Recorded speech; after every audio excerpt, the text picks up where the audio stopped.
Batı ile ilgili seçim stratejimizi kent uzlaşısı üzerinden açıkladık. Ve doğal olarak Batı'daki seçim stratejisinin tanımı gibi algılandı.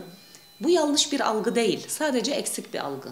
Doğru bir algıdır. Kürdistan'da biz baştan beri yola çıkarken bu yerel seçim çalışmalarında şunu söyledik. Kazandığımız belediyeleri kayyımdan alacak şekilde o kentin kendi iç uzlaşısını da arayarak elbette kendi ismimizle seçimlere gireceğiz. DEM Parti olarak seçimlere gireceğiz. Ve biraz önce konuştuğumuz halk oylaması dahil olmak üzere birçok çalışma bunun önemli parçalarıydı.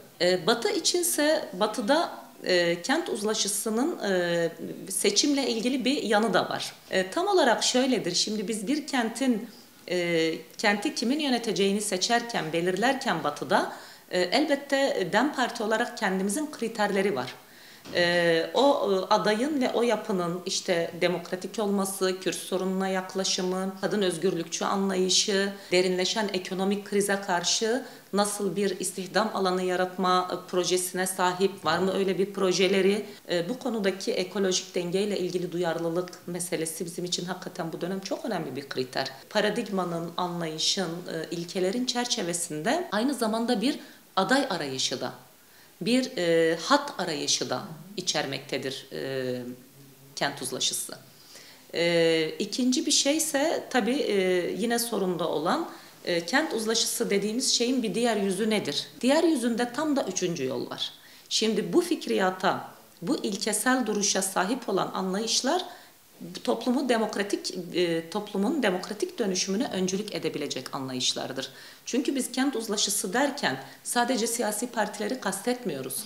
Aynı zamanda emek meslek örgütlerini, sendikaları, yöre derneklerini, hak amaçlı kurulmuş olan kurumlar, kadın hareketi bunun en temel bileşeni, gençlik hareketi, doğa ve insan hakları savunucularının kurduğu hareketler hepsini içermektedir. İşte üçüncü yol tam da aslında çıkış noktası burasıdır.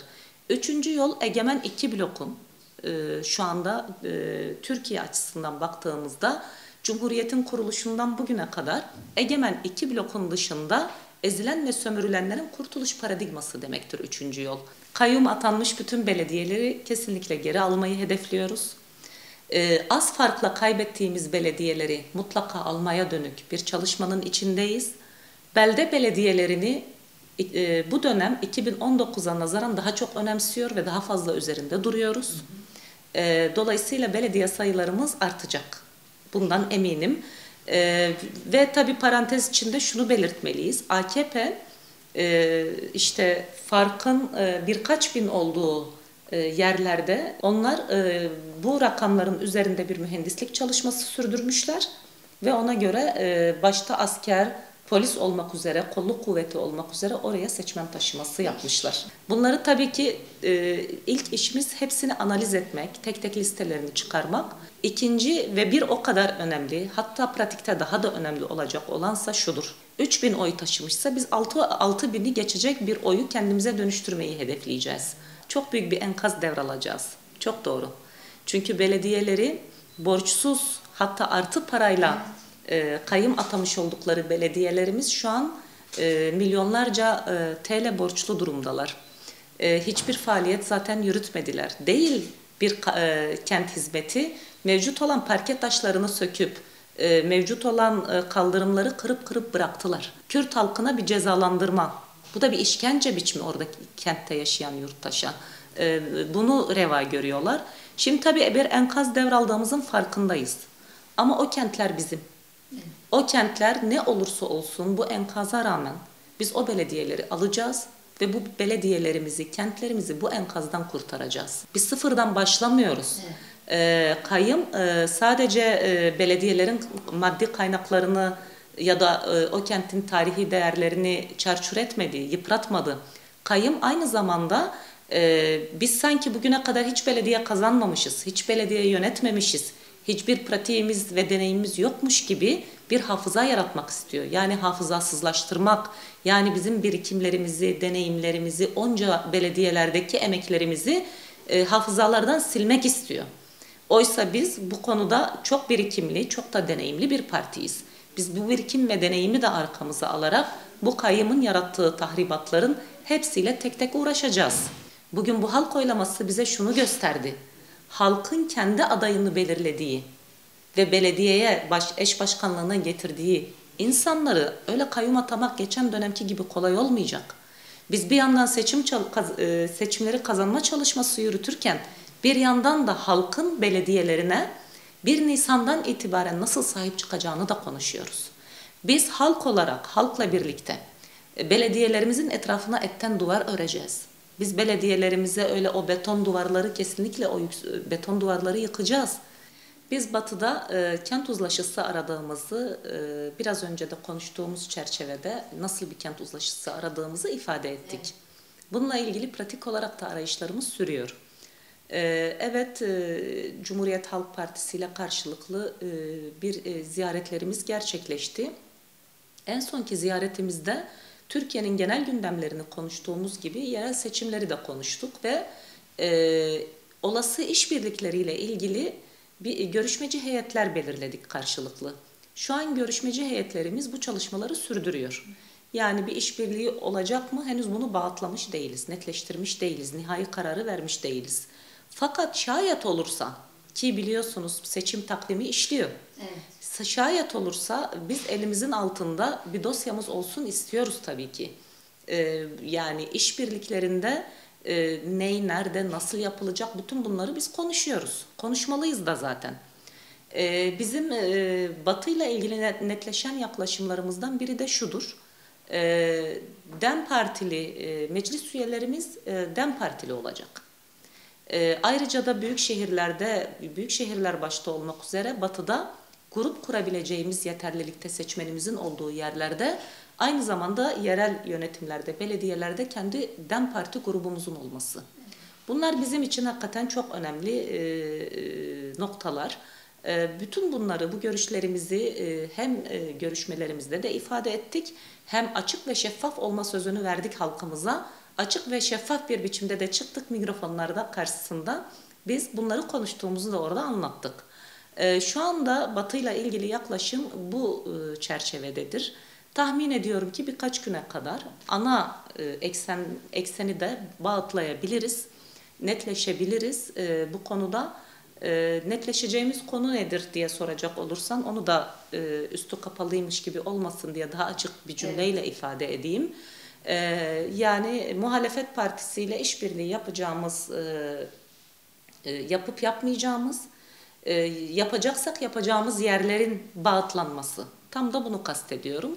Bunlar zaten seçim takvimi de işlediği için, bu takvime göre de bizim hareket edip hızlı davranmamız gerektiği için biz onu birkaç güne kadar netleştirmiş olur ve kamuoyuyla paylaşmış oluruz. Tabii ki bir işbirliği gerçekleşmezse biz kendi adaylarımızı her yerde hazırlıyoruz.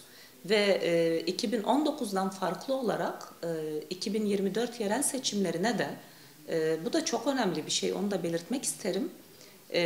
Biz zaten kazandırma, kaybettirme denklemlerinin olmadığı yerlerde DEM Parti olarak adaylarımızı çıkarıyoruz. Bunun hazırlıklarını Kent Uzlaşısı Komisyonumuz il il, bölge bölge çalışıyor. Her yerde adaylarımızı çıkaracağız. Kritik olan kazanma ve kaybetme hikayeleriyle ilgili kritik olan İstanbul gibi şehirlerde, işte Adana, Mersin gibi yerlerde, buralarda yani aday çıkarma, şayet bir işbirliği sağlanamazsa aday çıkarma hazırlıklarımız var. Şu kadarını da belirtebilirim. Fakat burada tabii ki isim açıklamam ama isimler düzeyinde de konuşmaya başladık. Çünkü dediğim gibi takvim dar. Son gün oturup bu isimleri belirleyemeyeceğimize göre biz de kendi komisyon faaliyetimiz kapsamında isimlerle ilgili de görüşmeler başlamış durumda. Çünkü biliyorsunuz bu süreçlerde yani o ismin kendisi, yani kendini öneren ya da önerilen bütün bu isimlerin havuzunu oluşması gerekiyor. Ona göre bir planlama yapmamız gerekiyor. O yüzden isim havuzunu biz oluşturmaya başladık. Fakat tabii şu anda isim açıklamak istemem. Çünkü netlik yok bu konuda daha. Hangi isim nerede olur, nasıl olur, kabul eder mi, etmez mi? Bütün bunlar bizim henüz netleştirmediğimiz konular. Sevgili Başak Demirtaş içinse tabii bu soru bize çok sık geliyor. Yani kendisinin gerçekten siyasi mücadelesini DEM Parti'de yürütürüm, aday da olurum demesi kadar doğal bir şey yoktur. Yani bu onur verici bir şeydir. Biz bütün bunları oturacağız, değerlendireceğiz. Kendini öneren kim varsa, partinin önerdiği ve teveccüh ettiği kim varsa hepsiyle oturup bunları konuşacağız. Partiyi bugüne kadar ayakta tutan, partimize dönük devletten, iktidardan doğru gelen bütün saldırıları göğüsleyen halkımız olmuştur. Halkımız bize, partisine yapılan saldırılara sahiplenmiştir. Gözaltına alınan yöneticilerimizin yerini en kısa zamanda değerli halkımız geldi, doldurdu oraları ve sahiplendi. Partimiz o nedenle ayakta kaldı. Ben kamuya açık konuşmalarımda çok söylemişimdir. Hakikaten başka bir siyasi partiye, bizim partimize yapılan baskıların %5'i bile yapılsaydı, o partilerin esamesi okunmazdı. Bir gider bin geliriz sözü. Hakikaten biz bir gittik bin geldik. Bugün partinin senin deyiminle demokrasi dersi, ki ben çok katılıyorum bu değerlendirmeye, ama o kadar neşeli bir ortamda ve evet, bir pozitif ortamda oldu ki biz ona şölen demekten de imtina etmiyoruz. Bir demokrasi şöleniyle, şöleni tadında çok önemli bir ders verildi, bir demokrasi dersi verildi hakikaten. Kaç arkadaşımız tutuklandı, kaçı gözaltına alındı, kaçı sürgüne gitmek zorunda kaldı, yurt dışına çıkmak zorunda kaldı. Bütün o arkadaşlarımızın yerine gücümüz yettiğince hep halktan gelen, örgütlü yapımızdan gelenler buraları doldurdu. İşte biz gücümüzü buradan alıyoruz. Bugün bu kadar güçlü bir halk oylamasını yapabildiysek, burada başta Kürt halkı olmak üzere dayanışma içinde bulunan bütün halklardan, bütün örgütlü yapımızdan ve geleneğimizden aldık.